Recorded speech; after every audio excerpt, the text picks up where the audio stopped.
Mr. Krabs suddenly realized that if he just dumped the used oil behind the chum bucket, he could save a fortune. Mr. Krabs, are you sure that was legal? Legal? Yeah, legal. Mr. Krabs didn't care about any of that. The next day, as soon as Plankton stepped outside, he slipped on the used oil and fell. What exactly was this yellow slime? It also gave off a foul odor, but it actually tasted pretty good. Plankton quickly came up with a great idea. A long line quickly formed outside the chum bucket, while the Krusty Krab didn't have a single customer. This was clearly very unusual. Mr. Krabs decided to get to the bottom of things. He went to the chum bucket and accused Plankton of stealing the Krabby Patty recipe. Plankton immediately denied it. He explained that he had simply used the waste oil to give the chum bucket's food a new flavor. Mr. Krabs returned to the Krusty Krab and gave SpongeBob a new assignment. For every Krabby Patty he made, he was to fry 2 patties. And the second just for the grease. Then slather the grease for the second patty onto the first one, and voila! It's a deluxe Krabby Patty with extra flavor. And so, the new deluxe Krabby Patty was born. Chum Bucket lost all its customers, while the Krusty Krab was flooded with customers. They loved the taste of the new Krabby Patty. Upon learning of this, Plankton decided he wouldn't just sit back and take it. Yummy buns, huh?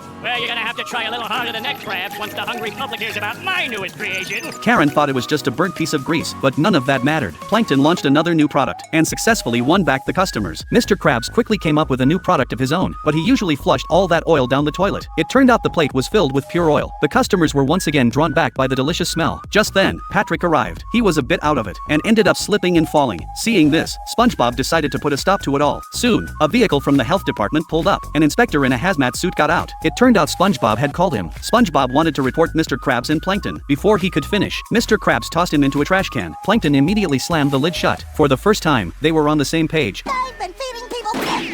SpongeBob still managed to reveal the truth. Plankton immediately blamed it all on Mr. Krabs. The health inspector didn't care about any of that. He ordered both restaurants to shut down immediately, and wouldn't allow them to reopen until they cleaned up all the oil. But the oil was impossible to clean up completely. SpongeBob had a great idea. When Mr. Krabs woke up, he found the mess was gone. It turned out SpongeBob had used his body to soak it all up.